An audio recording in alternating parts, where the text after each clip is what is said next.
eu gostei do que o pastor Nerbas disse, uma pequena experiência, porque me convidaram para falar por 50 anos de trabalho numa hora seria muito difícil, né?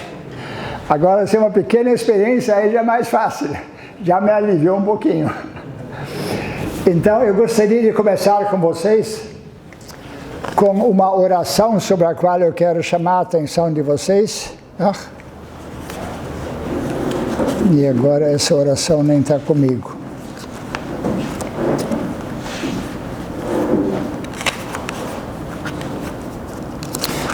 Hoje à tarde eu tive visita e de repente essa oração saiu para fora.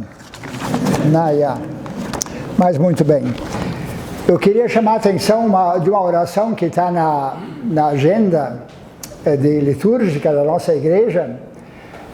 Na página 180 e pouco tem a oração do pastor.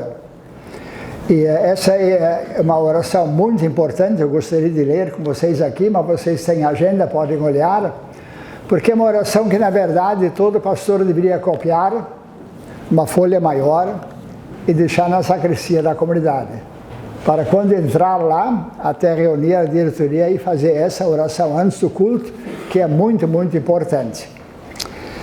Então, sendo assim, nós queremos falar um pouquinho sobre algumas coisas da experiência pastoral.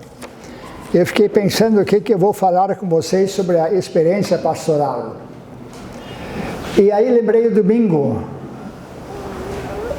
Na agenda antiga, esse domingo se chamava em latim como? Alguém lembra? O domingo da Misericórdia Domini. E é o domingo do pastor, em que se fala do ministério. Porque no evangelho de domingo consta o quê? Alguém recorda o evangelho de domingo? No evangelho de domingo, Jesus chamou a Pedro. Qual é a pergunta que ele fez a Pedro? Vocês não estavam no culto? Estão com vergonha. Eu vou perguntar depois qual era a epístola e qual era o salmo também. E vão lhe recordar. E Jesus perguntou a Pedro: Pedro, tu me amas? Como é que continua? Sim, Senhor. Tu me amas mais que os outros? E Pedro respondeu agora de uma forma bem diferente do que antes da traição. Quando Jesus disse: todos vão me negar, Pedro disse o quê? Mas eu jamais. Peito cheio? Eu não. Mas agora ele não tem mais o peito cheio. Mas claro que eu te amo. Não, tu sabes que eu te amo. Ele não responde, eu te amo. Tu sabes que eu te amo. E aí Jesus diz a ele o quê? Apacenta o quê?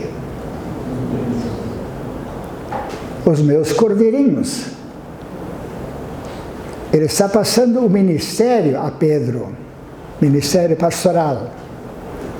Então menciona os cordeirinhos, as crianças, os jovens. Depois Jesus pergunta mais uma vez: Pedro, tu me amas?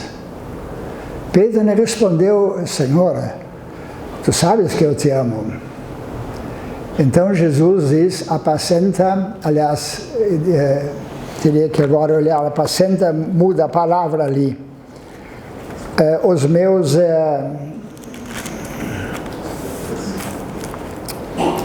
ele diz, aliás, pastoreia. Segunda vez Jesus diz: pastoreia as minhas ovelhas.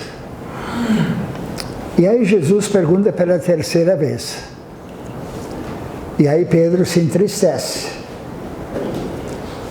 Mas Jesus disse: Senhor, tu sabes todas as coisas.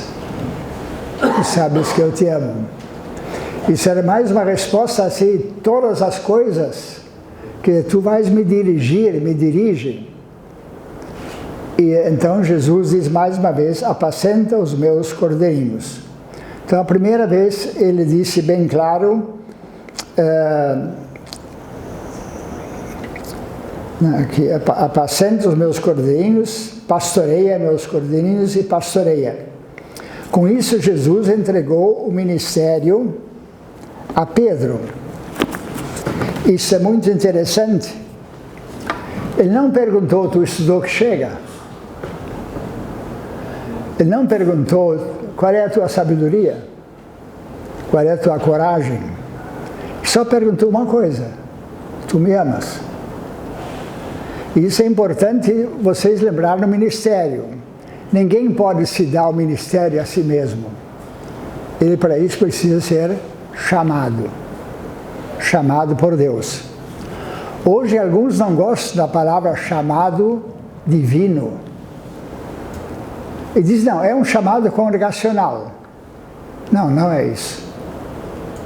O chamado para o ministério é um chamado divino. Mesmo que Deus tenha encarregado a congregação de fazer o chamado é de Jesus. Como também as ovelhas não daquela congregação não é do pastor. As minhas ovelhas são de Jesus. E se Jesus dá a ordem e apacentar as minhas ovelhas, isso significa que o ministro deve dizer, ensinar, pregar o quê? Somente a palavra de Deus. Se eu digo isso, será que isso é importante?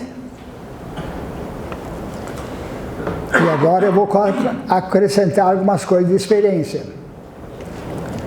Eu estive num culto festivo de uma comunidade.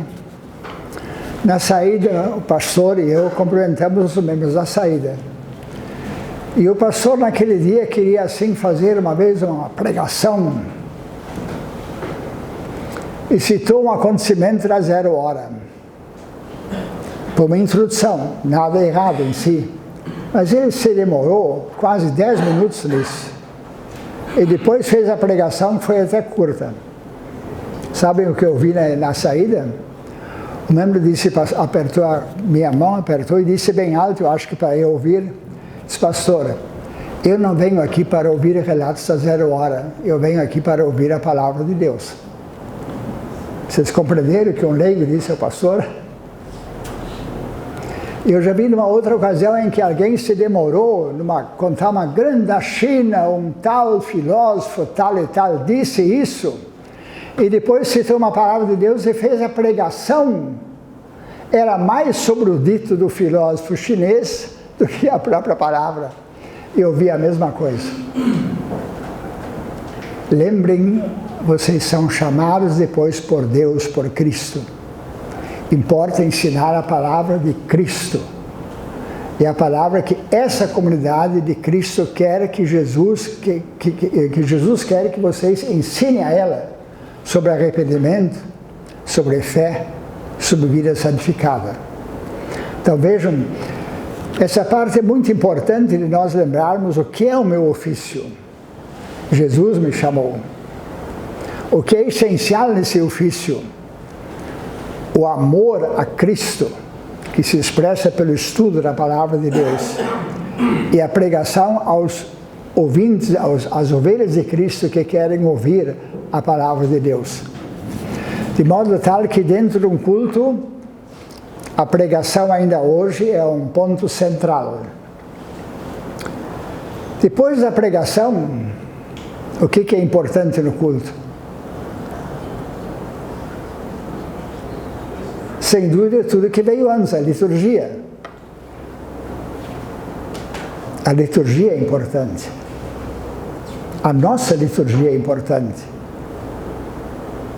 Que se siga a liturgia, que não se invente uma simples liturgia.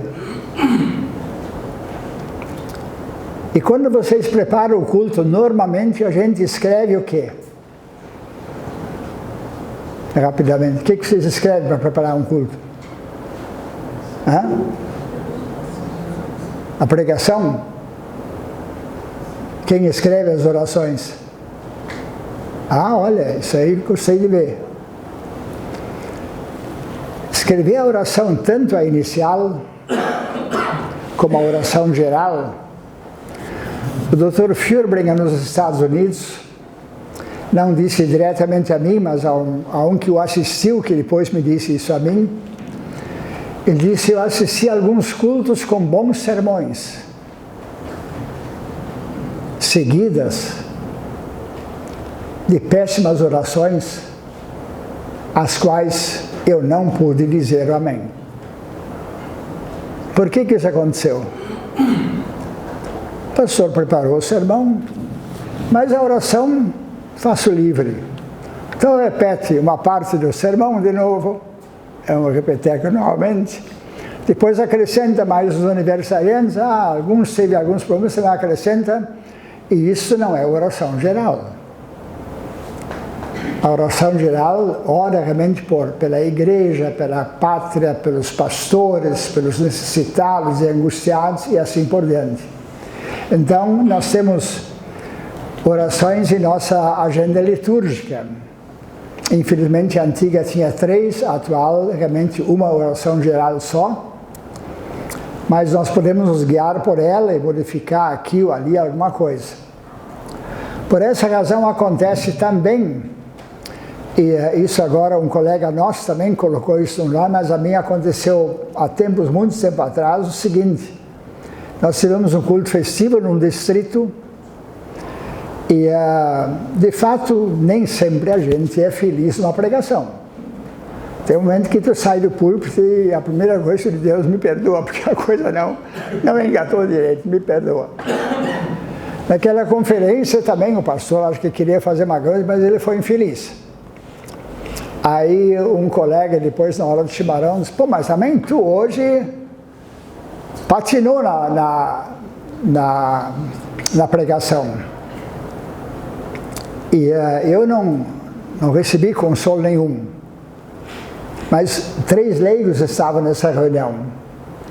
E um leigo diz assim: mas eu saí consolado. Eu saí consolado. E essa palavra do leigo espichou todas as orelhas. Pô, nós achamos que o sermão foi ruim, mas o leigo saiu consolado. E aí um colega, mas qual foi o ponto principal do consolo? Sabem qual foi a resposta? A liturgia, e porque o pastor escolheu hinos do nosso inário. E ali encontrei profundo consolo. Vocês compreendem a questão? Realmente a nossa liturgia tem esse consolo. E por ter escolhido hinos do nosso inário, que são também bem formulados e bem colocados, forneceram consolo. Nem sempre o consolo vem sempre pelo sermão. Deus tem outros caminhos para fazer. E aí, uma experiência. Eu fui ao hospital em Porto Alegre e visitei uma pessoa que já estava lá há 2 meses. E eu, naquela semana, não pude fazer muito, porque hoje tem capelães, mas no meu tempo eu atendia pelo menos 10, 12 hospitais de Porto Alegre constantemente. Então eu disse: olha, minha senhora, desculpe que eu não venho com muita insistência aqui, mas eu tive outros hospitais, em cada hospital tem gente, eu tenho que ir lá. Não, pastor, não se preocupe. Eu estou bem consolado. Opa, que bom. E ele me disse: pastor, eu recito até canto para mim, às vezes 3, 4 vezes ao dia, a liturgia do culto. Eu fiquei admirado, ela canta para si a liturgia do culto. E diz: minha doença, ali eu encontro sempre consolo e amparo. A minha pergunta que eu faria: nós temos membros hoje ainda que conhecem bem a liturgia? Quando a gente muda, cada pouco muda a liturgia, muda aqui, muda ali. De fato, a nossa era da televisão parece que requer uma constante mudança. Mas eu acho que vocês vão fazer a mesma experiência que eu pessoalmente fiz, não de outros, mas de mim também. Um dia que a gente está doente, está fraco, e a memória dá pouca de volta para a gente, a liturgia, ela retém. Porque nós usamos cada domingo a mesma liturgia. E isso faz um bem.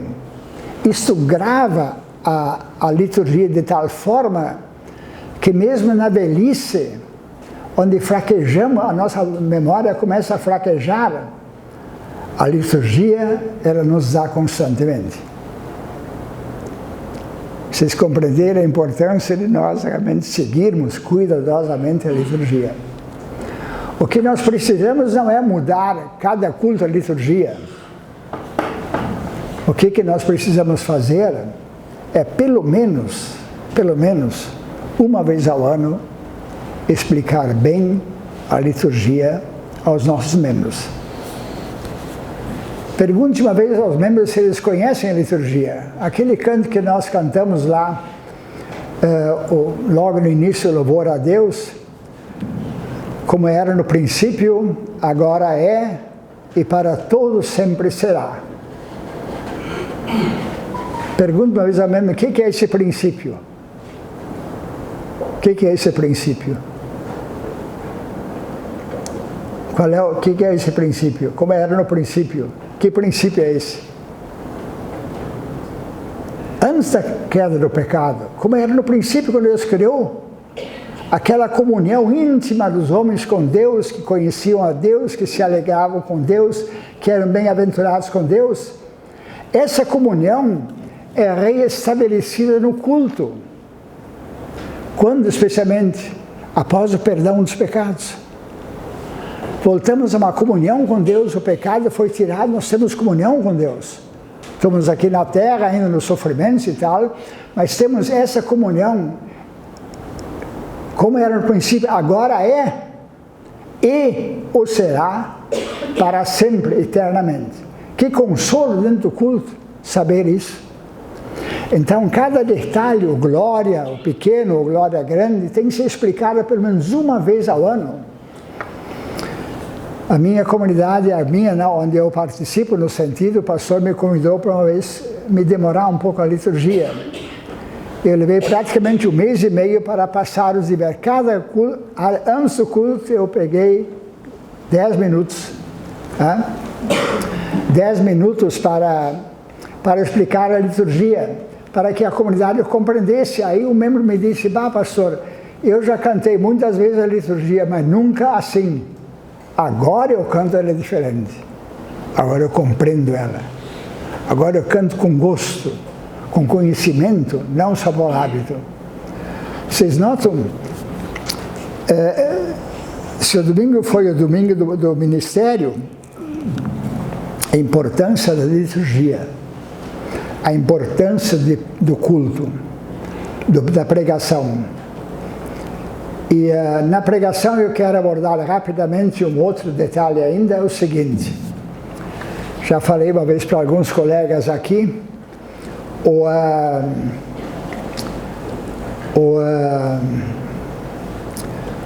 MD, a mídia digital. O que é a mídia digital? Os que entendem de mídia sabem que a mídia, nosso computador, televisão e tal, agem sobre a nossa mente. Você tem uma capacidade rapidamente, com um clique aqui, clique ali, o acesso ao mundo real de informações e de inteligência. Isso sem dúvida é bom. Mas como é que isso está agindo sobre a nossa mente?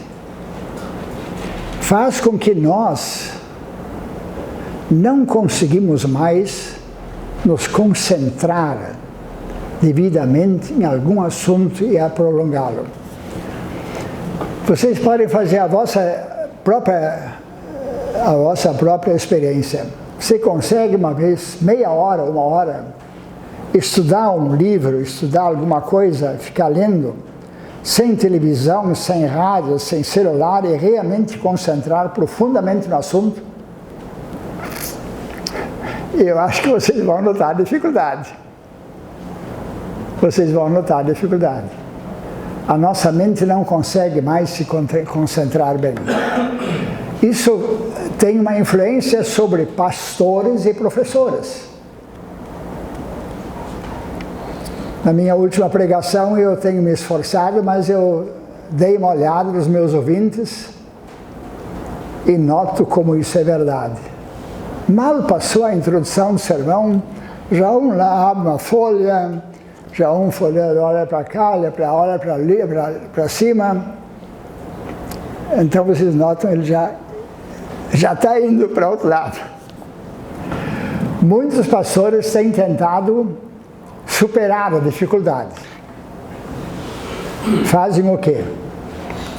Alguns saem do púlpito e começam a caminhar aí pelo meio do corredor. Falam aqui, falam ali. Outros pegam projeções. Projeção em si é uma coisa boa, mas requer muita técnica. Quando no meu tempo de pastor, no início começou a aparecer os slides, a gente projetava uns slides. Numa palestra eu botei acho que 15 slides. Eu achei bonito. Mas um senhor, um professor que assistiu, depois me falou: pastor, você já estudou uma vez o assunto e o uso dos slides? Digo, não. Você botou 10 slides. Eu acho que você desviou muito mais a atenção do assunto do que conseguiu captá-la. Puxa, eu comecei a pensar. A demasiada ilustração, mesmo por slides ou não projetado, desvia mais do que aprofunda. Pode, às vezes, depois você lembrar uma e outra frase. Depois daquilo, passou muitos anos, numa conferência, eu assisti um sermão do pastor que projetou. E no meio do sermão, eu me desviei do assunto. Ele projetou uma cena muito bonita, de uma paisagem. Aliás, ele projetou a cena no canto de um hino. O hino eu sabia de cor. Cantei. Aí veio a cena. Um campo, um rio e tal. Puxa, aí meu cérebro engatou na última pescaria. E lá fui eu. Quando de repente vi que as pessoas do meu estavam levantando, eu me dei conta. Eu estou fora do culto. Meus pensamentos estão longe. Vocês compreenderam como é essa parte da projeção? Tem que ter muito uso. Assim como você, quando você lê um artigo, pega a Bíblia, você não sublinha tudo. Você sublinha um e outro versículo. Um pouquinho aqui, um pouquinho ali. Assim a ilustração pode auxiliar a fixar uma e outra coisa, mas não projeta uma palestra inteira. Isso não cria atenção. E aí, num dos artigos que eu li, acho que faz dois anos, um pastor nosso dos Estados Unidos, da Lutheran Church Missouri Synod, ele falou sobre a mídia digital. Ele disse: nós temos que aprender a pregar, a falar de fato. E temos que aprender com Sócrates, Platão e eles, como eles faziam. Eu fiquei curioso. Eu tinha estudado Sócrates no tempo de colégio, depois um pouco na teologia, mas eu fui rever um pouco. Depois de ter lido alguma coisa sobre alguns discursos deles, eu assisti o sermão do meu pastor. Aí eu compreendi como o meu colega dos Estados Unidos tinha razão. Vocês escrevem um sermão de ponta a ponta. A maioria hoje quase que lê o sermão, de vez em quando olhando se tem alguém ainda prestando atenção, mas a maioria das vezes lê o sermão. E lê até com muita rapidez. E isso é uma apresentação de uma coisa mais teológica. Nós somos ali onde, como Lutero encontrou a sua igreja no seu tempo, se debulha o sermão e amém e pronto. Você não leva os membros a pensar. Então, como é que Sócrates fazia a pensar? Ele fazia perguntas. Pergunta e mais pergunta. E olha, essa pergunta calou, eles estão prestando atenção? Alguém deu um sorriso ou não deu? Num dos cultos muito passados, esse sorriso, agora que me veio na palavra, eu me lembrei de um outro fato. O pastor absolveu a comunidade, e um estranho na comunidade disse: puxa, vocês têm uma absolvição que é coisa impressionante, eu nunca vi isso. Primeira vez eu estou na vossa igreja e ouço isso. Que maravilha! Mas eu olhei para o lado, nem o rosto se aliviou. Puxa, uma notícia tão grande, o rosto tem que pelo menos dar um sorriso. Ou tu consegue receber uma grande notícia que realmente tira todos os pecados, te alivia e diz que tu tem comunhão com Deus, tu tem o céu aberto e tu fica, olha, compreende? Então, são detalhes que nós temos que compreender no nosso culto. E o sermão que faz pergunta também, eu tenho que ver eles compreenderam, eles reagirem em cima da pergunta. E se não reagiram, como é que se faz? Não segue o texto, tu repete a questão. Se vocês assistem hoje, por exemplo, um pouco o Malafaia ou algum outro, ele repete às vezes um assunto 5, 6 vezes. E nesse repetir, dentro desse MD, como hoje dificilmente alguém consegue se concentrar mais que 3, 4 minutos, aí ele, numa convenção, resolveu que o sermão não pode ter mais que 15 minutos. Ninguém presta atenção a 15 minutos. Não é o problema de limitar o tempo do sermão. Como é que as seitas aí pregam 2 horas? E todo mundo está prestando atenção. Porque aí vem a pergunta que chama a atenção, que guia, que percebe, eles compreenderam, então pode dar um passo adiante. E nisso a Bíblia nos chama a atenção do seguinte: eu prego não para o raciocínio, eu prego ao coração. Eu amo de coração. Quem me ama de coração de Jesus. Esse pregar realmente ao coração é olhar para os olhos, ver, essa mensagem está atingindo a pessoa, ela será que compreendeu? Eu preciso repetir, e assim por diante. Vocês estão compreendendo a dinâmica do sermão? A importância em nossa época de pouca concentração, como não é questão de encurtar a mensagem, é questão de conseguir captar e despertar a atenção. Isso se faz por meio de perguntas, ou de algumas afirmações muito categóricas, após que eu faço uma pausa e olho, para ver se entenderam, e se não entenderam, eu vou repetir a coisa. Ou até pode dizer: vocês entenderam isso? Vou repetir mais uma vez. Vocês estão compreendendo que com essa maneira de pregar, eu não posso ficar atrelado ao texto. Nossos professores do meu tempo insistiram muito. Nós podíamos dar 2 vezes a pregação com o texto, ou 3 me parece. Mas depois não, depois só levar uma pequena anotação. E eu me recordo que na minha primeira comunidade, um pouco nervoso, a primeira comunidade, primeiro sermão, eu levei o texto. E eu olhei várias vezes para o texto. Mas esse culto foi assistido por meu pai, que não é nada pastor, é técnico.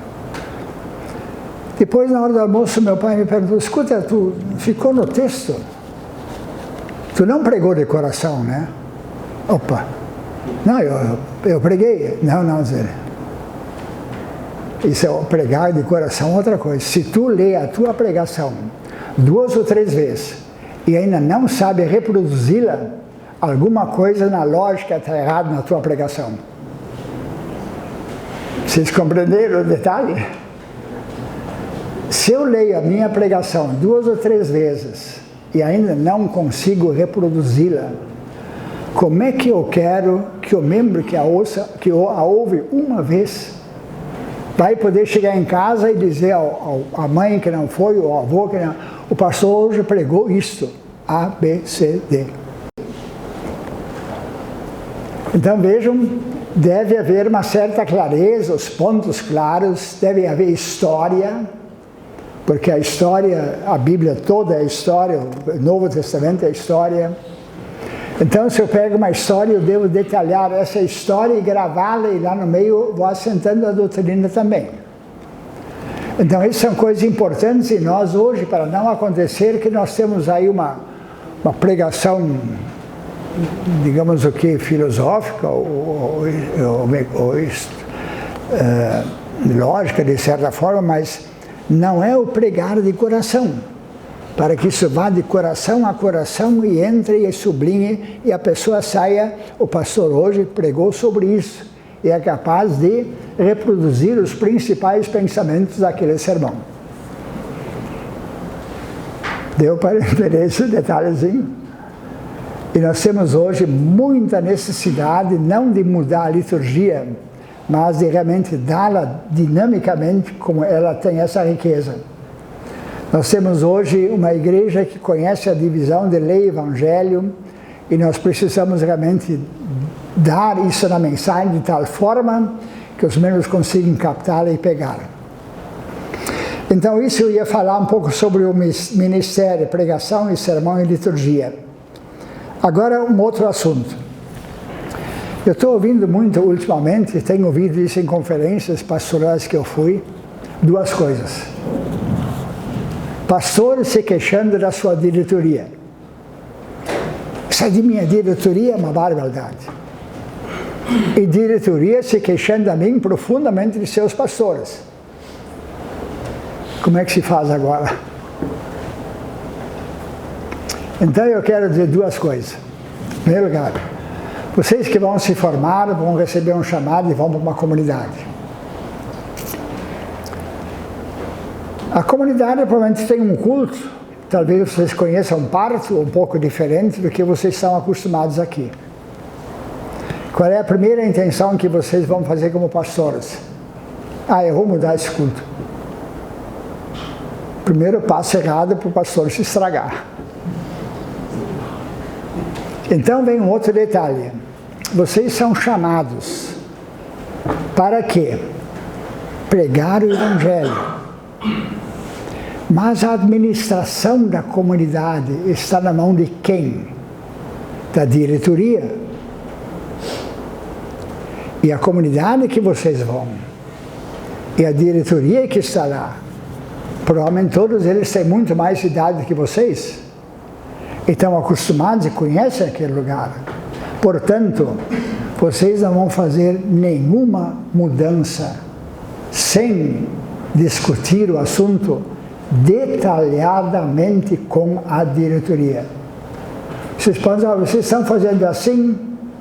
Eu tenho até um outro costume, mas eu gostaria de perguntar, será que a gente muda ou não muda? E aceita o que a diretoria te diz. Em outras partes, vocês não vão fazer nada na comunidade sem ter discutido e analisado com a diretoria. Aí um pastor me disse, mas eu não sou empregado da comunidade. Digo, você é empregado. Eu sou pastor e quando eu falo em nome de Deus, então você tem que obedecer. Eu digo, em nome de Deus, quando tu expõe a palavra.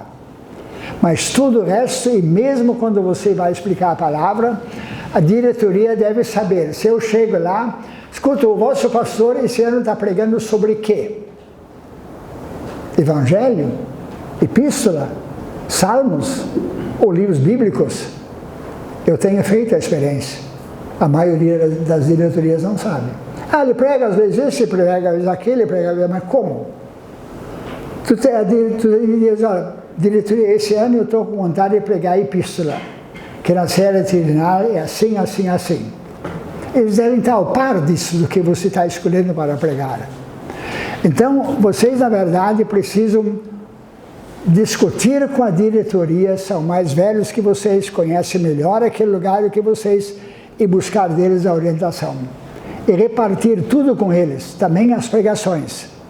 E não se assustem se de vez em quando alguém da comunidade vai dizer, pastor, aquele seu sermão não deu. O senhor tem que se preparar melhor. Aí o pastor se ofende.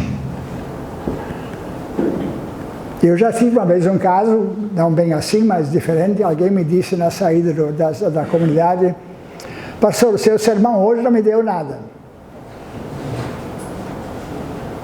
O que eu vou dizer? Então, olha, obrigado pela comunicação. Mas guarda, talvez um dia você vá precisar. A pessoa me olhou e até logo. Como aconteceu não uma vez, mas várias vezes, um caso me surpreendeu. 2 semanas depois, aquela pessoa que me disse que não aprendeu nada, me ligou. Pastor, sim, sou eu.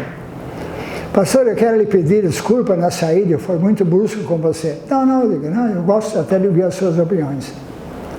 Só sabe que nessa segunda semana após o seu sermão, eu entrei num problema e vou lhe dizer o seguinte: se eu não tivesse ouvido o seu sermão e lembrado algumas coisas, eu acho que ia até desesperar. Vocês compreendem? Realmente, um sermão pode ser que parece que não é, eu não tenho necessidade daquilo lá. Mas a ser necessário pode surgir.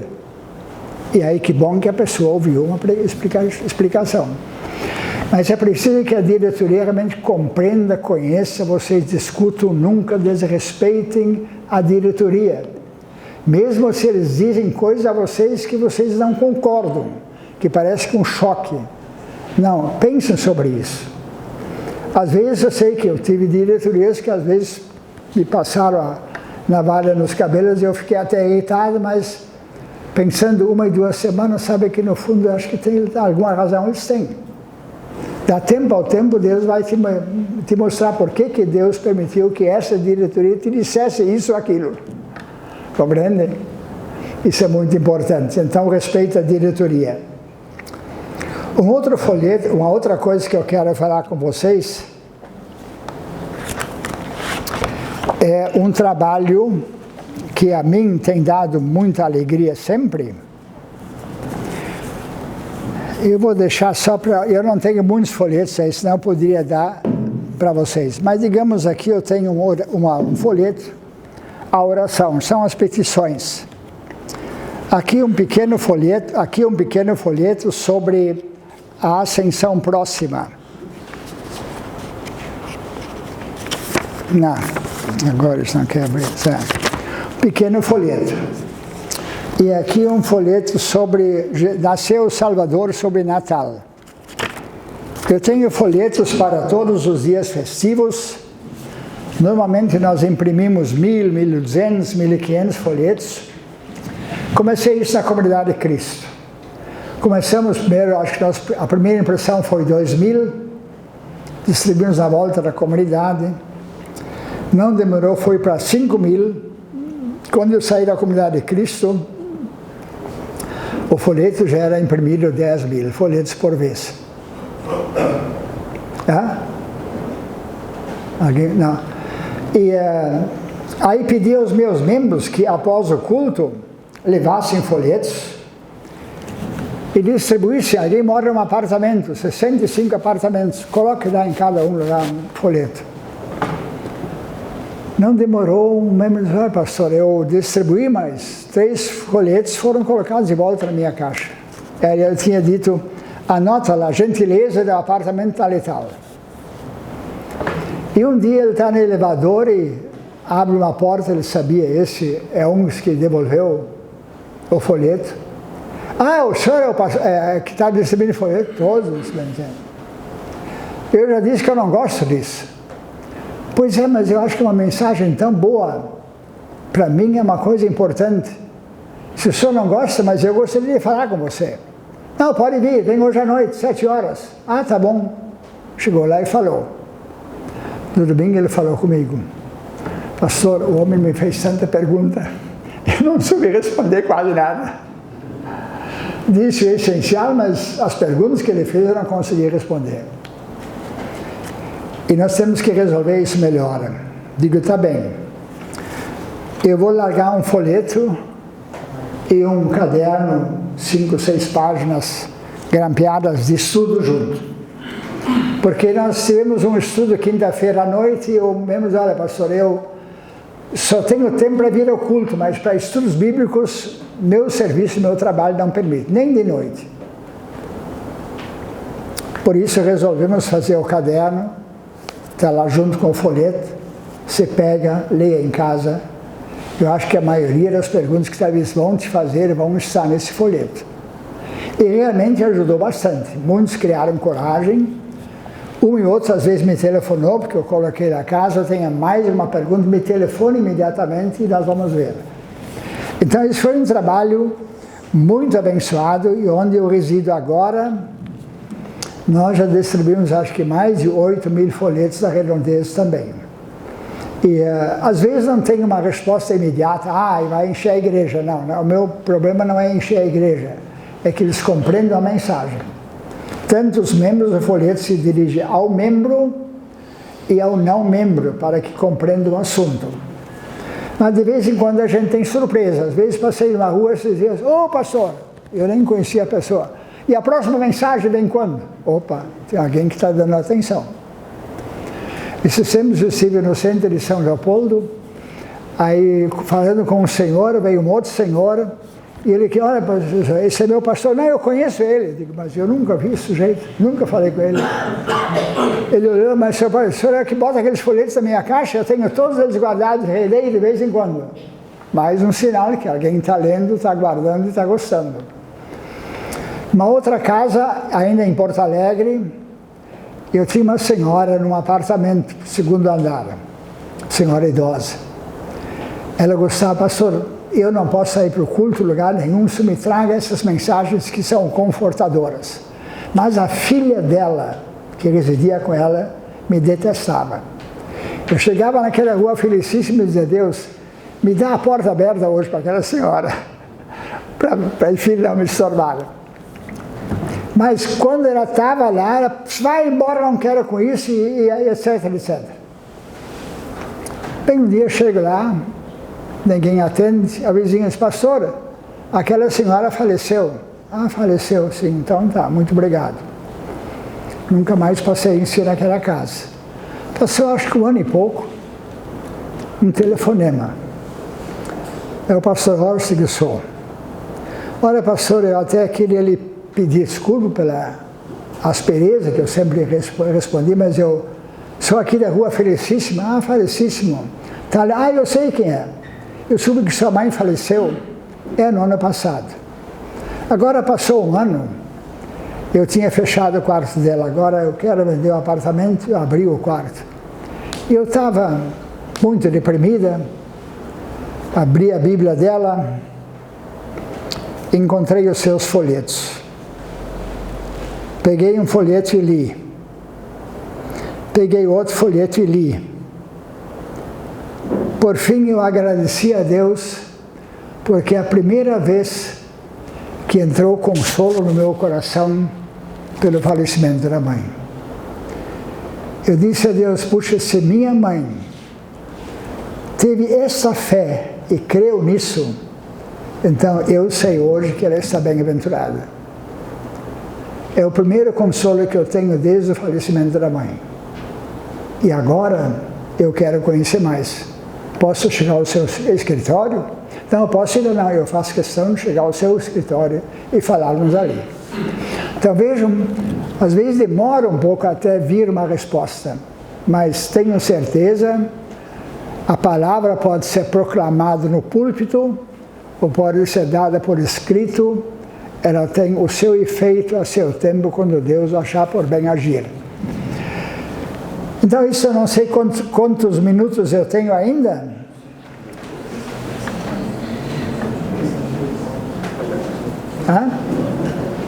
Nós temos 7h30, talvez mais uns 5 minutos. Já passamos do horário?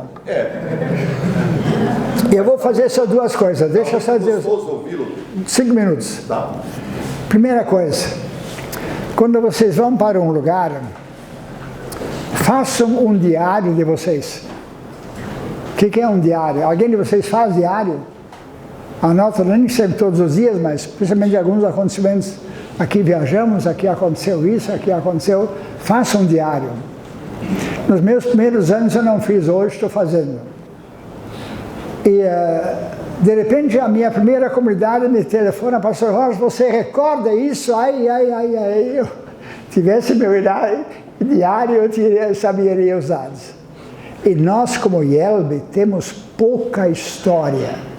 Pouca história. Precisamos fazer diários para depois também, amanhã depois, quando vocês cheguem depois de 50 anos de pastorado, alguém vai lhe perguntar, e como é que era lá, se tu não tem diário, tu não vai poder dar as devidas informações. Essa é a primeira coisa. Segunda coisa para concluir. Não existe profissão melhor do que o pastorado.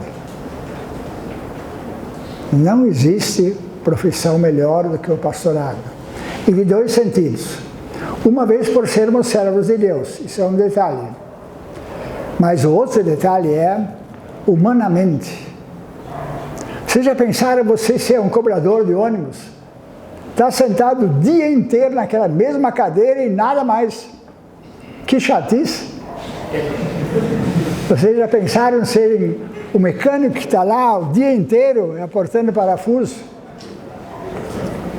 E vocês, como pastores, é bem diferente.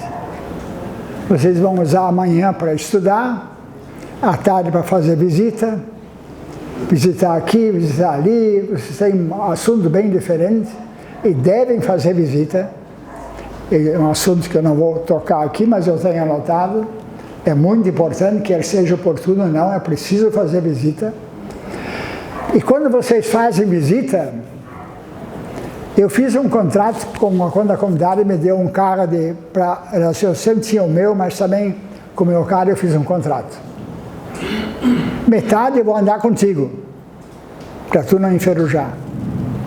Metade eu vou a pé, para eu não enferrujar. Uma das grandes vantagens do pastor é poder caminhar a pé. Faz uma visita, não pega o carro, é ali perto, vai lá. A esposa sabe que quando nós moramos aqui, os meus filhos iam, como é que era o colégio de Dom Pedrinho?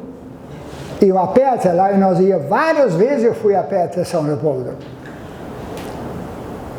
Por essa razão a gente mantém a forma. Bem, então, por isso eu digo, o pastorado, quem sabe aproveitá-lo bem também, é uma das melhores profissões que tem. A variação de assunto, o caminhar, o sentar, tudo bem equilibrado.